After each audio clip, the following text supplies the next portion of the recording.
So hey guys, this is Mishal. In this video, what I want to talk to you about something really important. 90% of the population right now is going through at some stage. It doesn't matter what level you are playing. At some stage, you're gonna feel that you're not inspired. You do not want to go to work.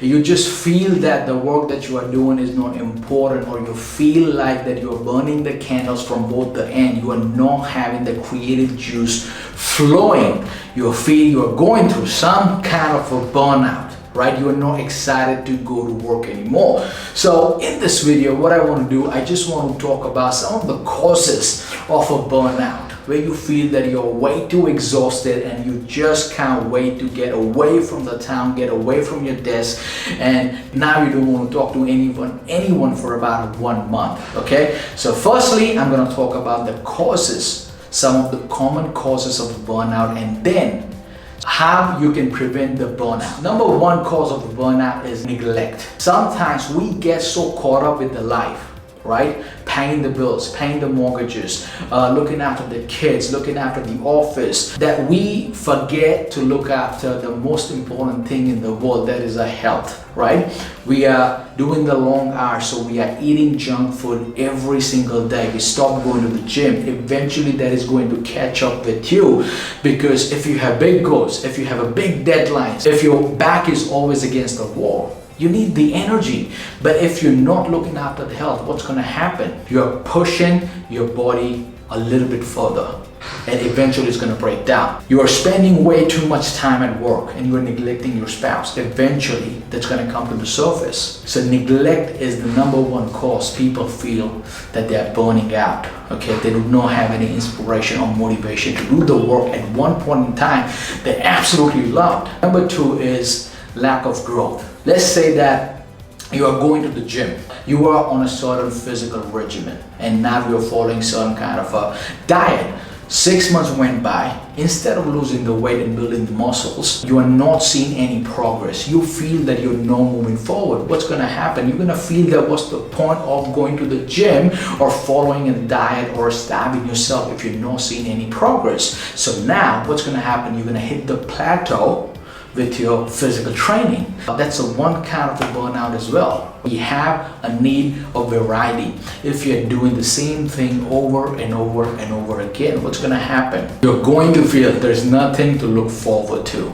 So one of the things you can immediately do is try different things. And I'm not saying something outrageous, out of the box thinking. Take up reading if you want to. Okay, expose yourself to certain kind of thinking, new kind of thinking. I'm not talking about the romantic novels. I'm not talking about the non-fiction fantasy books. I'm talking about the autobiographies of great people. I'm talking about non-fictional books. What's going to happen when you expose yourself to the new thinking? It's going to expand your perspective. Now let's understand what we can do to prevent this burnout. Number one is so simple, so basic that we often take it for granted. You have to do things that you're absolutely passionate for. I'm not talking about things that you're just interested. I'm talking about the passion, why it is important. Let me give you my personal example. Now, I've done masters in professional accounting, right? The reason I decided to do the masters in accounting, because when I was in college and when I was in school, I like accounting. When I decided to pursue accounting as my master's, I thought I'm going to be an accountant for the rest of my life. I thought, okay, once I finish my master's, I'm going to go and do my CPA, and I'm going to be an accountant for the rest of my life. But the moment I stepped in the university, I thought, okay, I cannot be an accountant. I cannot do this for the next 40 years. Then I stumbled upon sales and marketing, and then I thought, okay, this is what I really want to do for the rest of my life. At some stage in your career, you're gonna have to do more work than you are being paid for. But if you're only doing things you are just interested, what's gonna happen is you're always gonna be pushed around by your managers and the bosses, because every time they're gonna ask you to work over the weekend, you're not gonna like it. You always feel that the other people are controlling your destiny, but when you do something you're passionate about, time flies. Okay, you're gonna work on the skill. Like as I said, when I got into sales and marketing, in my first job was working for the commissions. What do I mean by that? I only make money if I'm making a sale, right? I would start at 8 in the morning and I was working all the way to sort of 8 p.m. I was knocking the door, talking to the client, doing my presentation, and I didn't even care about the money. I was just psyched out of my mind that I'm doing something I want to do. I'm doing something I'm extremely passionate about. When I started my own business, the one thing I absolutely love is coaching and training in people. So I started my consulting business, and I can do this in my sleep because this is what I've done for the 7.5 years before that. But then there are so many other things that I had to learn and I had to do. After some time, I started to feel that I needed an escape. I did not want to do this anymore because I absolutely hated the editing side of things. I absolutely hated to figure out the lighting for the video, right? So I started to feel exhausted. I started to feel burnt out. So you need to understand, the moment you start feeling a burnout, the moment you start feeling that you are not being creative at your job, you need to ask yourself a more intelligent question. What are the things that you do not want to do? And ask for the help. Get other people on the board.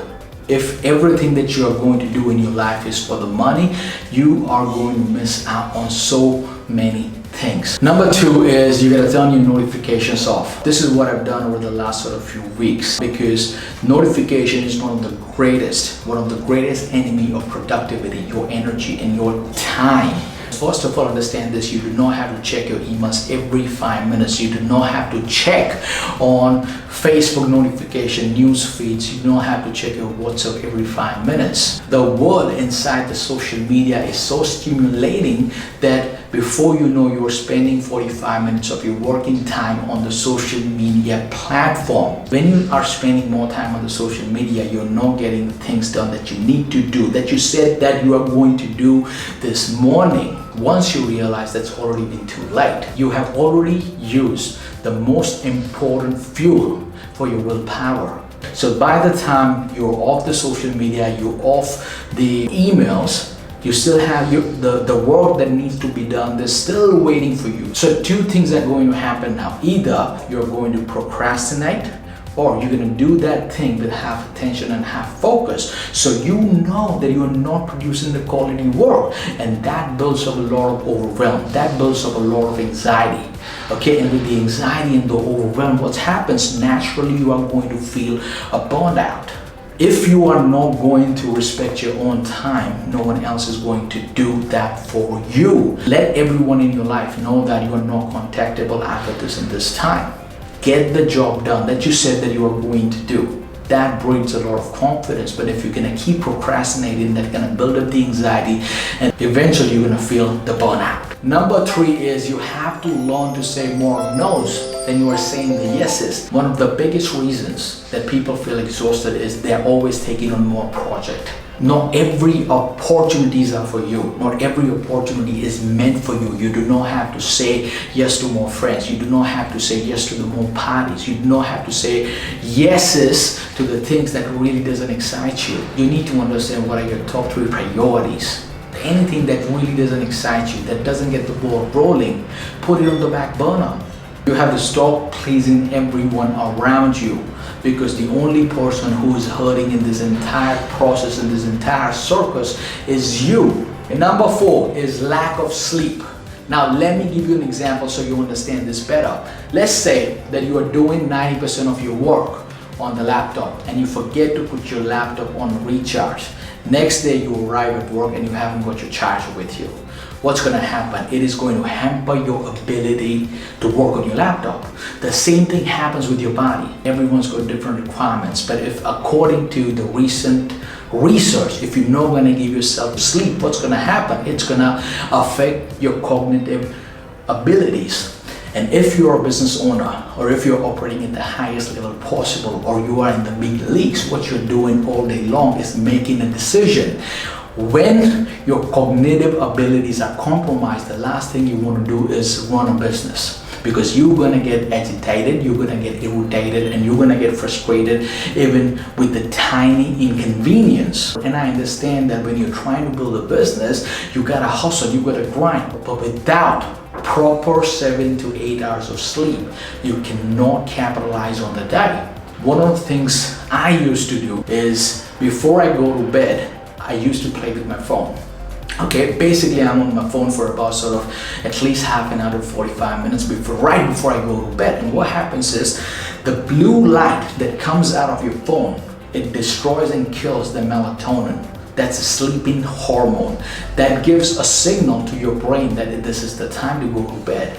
But what happens is that blue light coming out of a screen tricks your mind into believing that it's not the time to go to bed. And before you know, it's 1 o'clock at night and you're still on the phone, and you go off to bed around 2 o'clock, you gotta start at 9 o'clock. So you wake up tired, lethargic. So that naturally causes the burnout. Before I let you go, guys, let's just recap. You have to do things that you're passionate about. Okay, number 2 is you gotta turn off the notifications so you can focus on work that really matters. Number 3 is you gotta learn. You have to learn to say more no's than you're saying yeses, because if you're not gonna value your time, no one else is going to do that for you. And last one, really important, you gotta focus on getting 7 to 8 hours of quality sleep. That's my time, guys. Now before I let you go, I need to ask you a super quick favors. If you like the content, if you resonated with anything that I just said, it would mean world to me if you like this video, share this video, and subscribe to this channel and hit the bell icon so you receive the notification every time I come up with a new video. And thanks for sticking around. Thanks for watching my video. I see you next time.